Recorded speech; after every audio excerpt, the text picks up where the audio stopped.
Alright, well, I wasn't going to do a video today. Seems to be the theme of the week. I find it interesting, ironic, maybe a little hypocritical, I don't know, that the day I drop a emotional trigger warning video, I had to almost right away do another video where I said, I'm okay.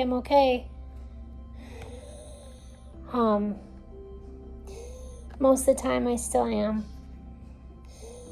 But I have this persona of me on social media that I'm so inspirational, I'm so strong.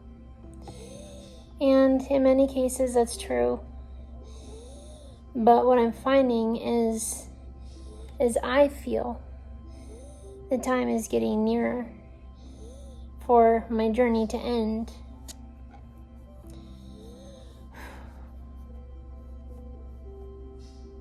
I thought I was done waving.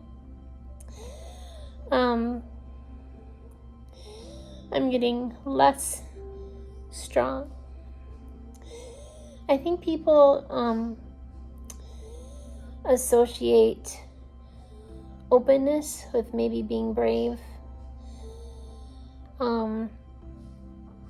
But as I feel, the end is getting closer. And again, we don't know timelines.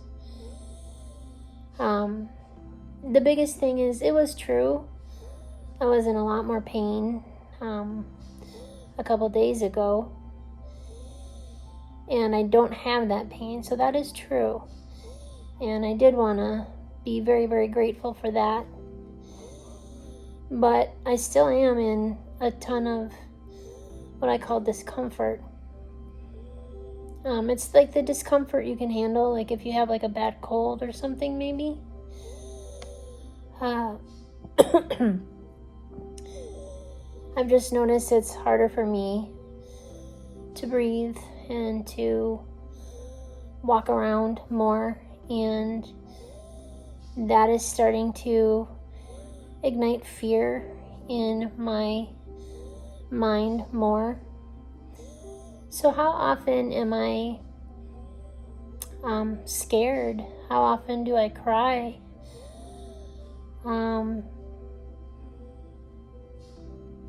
At the beginning, like hardly ever. We would have like a day or two where, we might have some emotions here or there. And it might last a while when we're having hard conversations with our family. I think all the hard conversations with our family has pretty much happened. So we don't tend to do that too much together.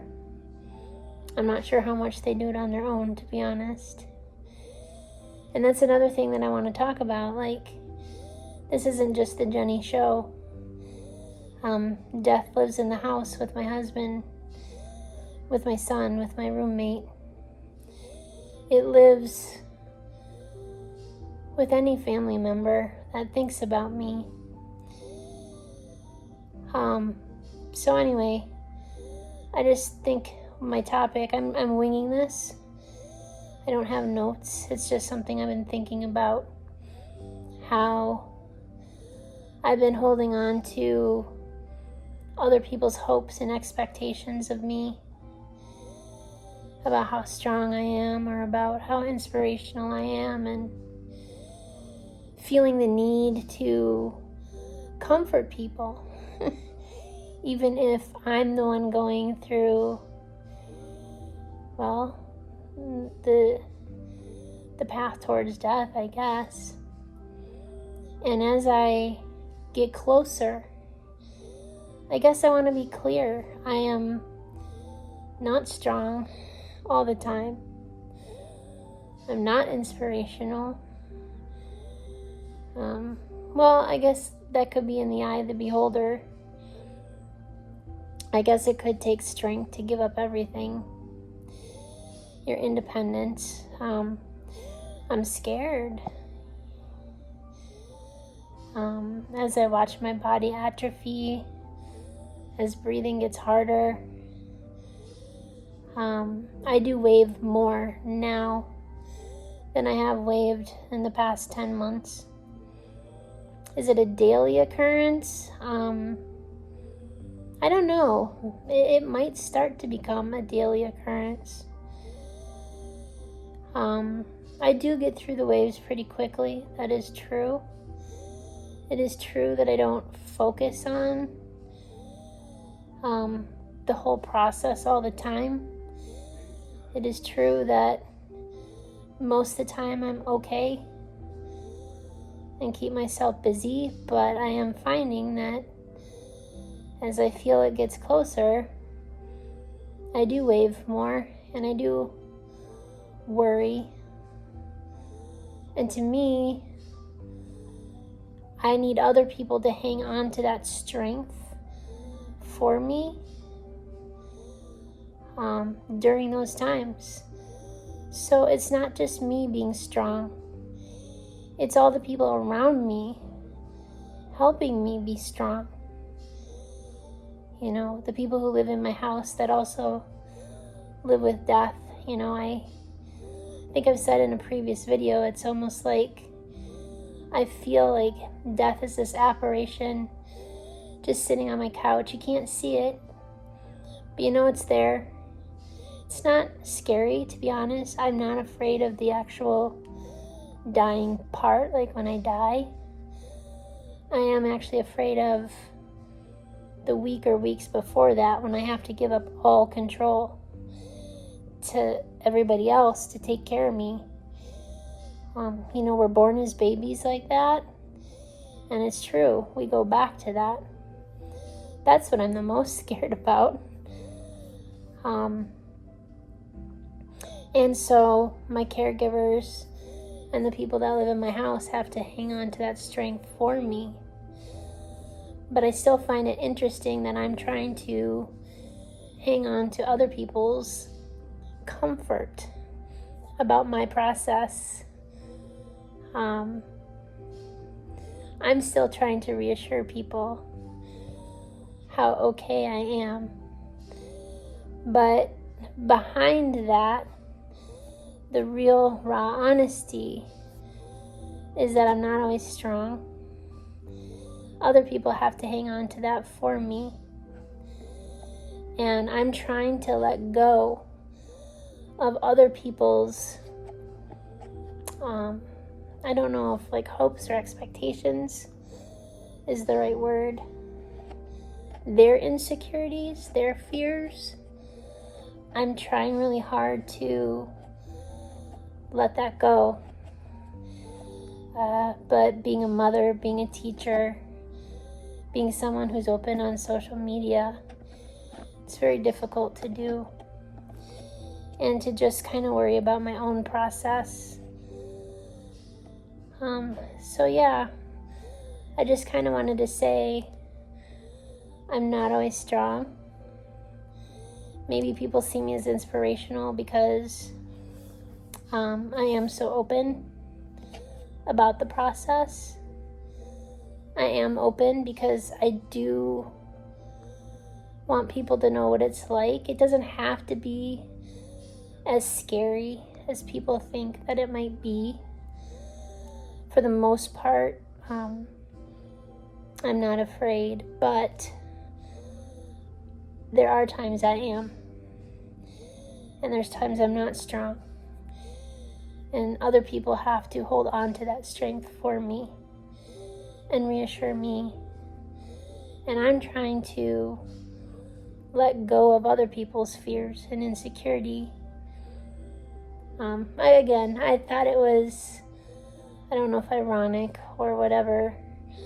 Like, you know, I threw out a raw, real video, but then almost right away I had to throw out, oh, but I'm fine. And I'm not fine. Like I am and I'm not at the same time. I always say we live in this juxtapositional world where two seemingly opposite things can coexist at the same time. My days are like Groundhog's days. I wake up, I do my medical things, watch a TV show with my caregiver, and then I eat, and then I just kind of digest the rest of the afternoon. I'm up a lot at night, just coloring. The other juxtapositional thing is when I was teaching and everything, I didn't have enough time. And now that I'm not teaching anymore and everything's planned, I have too much time, don't know what to do. Well, I mean, I've got lots of crossword puzzles and things like that, but it's like Groundhog's Day every day. And at the same time, I feel like I don't have enough time because I feel like my time is starting to come to an end. Again, we have no validation for that. But I feel like when I start doing things like, okay, I think I'm going to start needing this, I think I'm going to start needing that, those are clues that time is shortening. Because we just talked about like a night routine. I haven't really had to do a night routine yet, but now it's time to start practicing that so that I can practice giving up control, and the caregiver, which will be my husband at night, can practice knowing what I need before I actually need it. So yeah, it's not just the Jenny show. Everyone in the house lives with this phantom death. I picture death just sitting on my couch reading a book waiting. It's like a little haunting in the house. But it isn't scary, at least to me. It's just him waiting till I'm ready, till the process is done.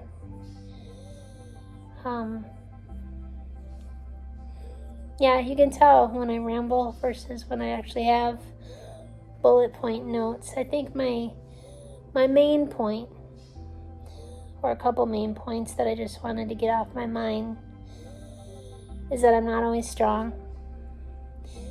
People have to hold on to that for me. And it's not just me living with this. It's my whole family that has to live with it and be with it every day. And they don't really get reached out to as much as I do.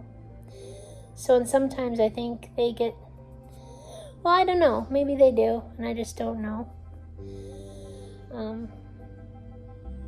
I know in one case I don't think that's true.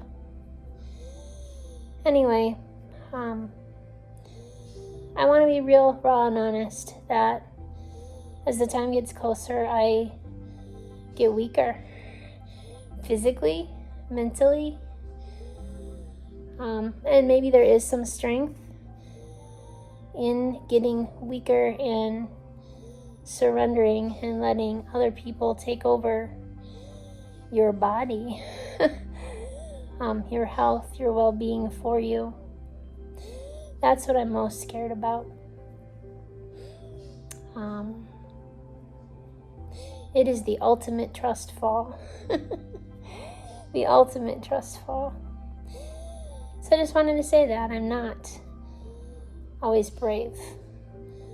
Maybe people consider being open as being brave or inspirational. I would say most of the time I'm fine. Mentally. Physically, it's starting to get harder to, like, everything just feels tight. I don't feel like I'm suffocating, but everything feels very tight and very hard, like strenuous to breathe. And I can only be in one position, really. I mean, I can get up and walk, and then there's like a certain sitting position that I can be in, and that's it. Even at night, I can't roll on my side or do any of that. It's just one position.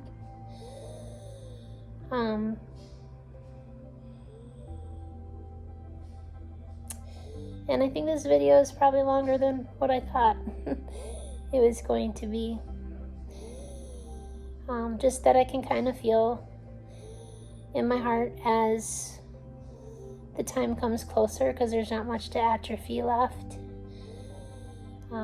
I get more scared. I'm not as brave. And I found it ironic that I had to post right away, I'm fine. And in some aspects I am. But in other aspects I'm not. And I just wanted that to be very clear, that I'm not always fine and I'm not always brave during this process. And during that time, other people have to hold on to that for me. So I guess that's all I wanted to say today. And also that I'm not alone in this process. That, my family is in it too. And even though they're not on my journey, they are on their own journey of having to watch it. Which can be, on one hand, I don't know if equally as hard is the right word. It's a different kind of hard for them. They might have to put on a brave face for me when I'm not strong, when I'm not brave, and then maybe they have their own moments off to the side that I don't get to see,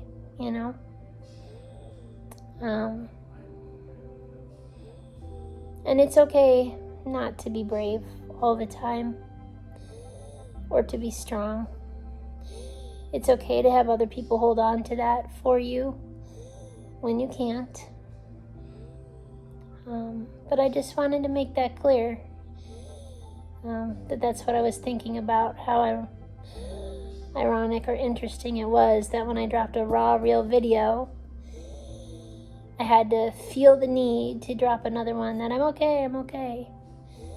And again, in one aspect I am, but in the other aspects I'm not. I probably wave, that's what I call it, cry, get scared, that's what I mean when I say wave. I don't know if it's every day. It feels like it's starting to become every day. For sure a couple of times a week. And when I do wave and cry, I do process with the people around me about what I need, and they're there with me. So I really do appreciate that. They're holding on to that hope and that braveness for me when I can't do it. So I really do appreciate that. Because then they have to go and deal with their own emotions off to the side, I'm sure. And so we just are all here to support each other. That is something that I am extremely grateful for. That I have felt exceedingly supported during this process. So thank you to people out there who are holding on to my hope or my strength when I can't do it myself.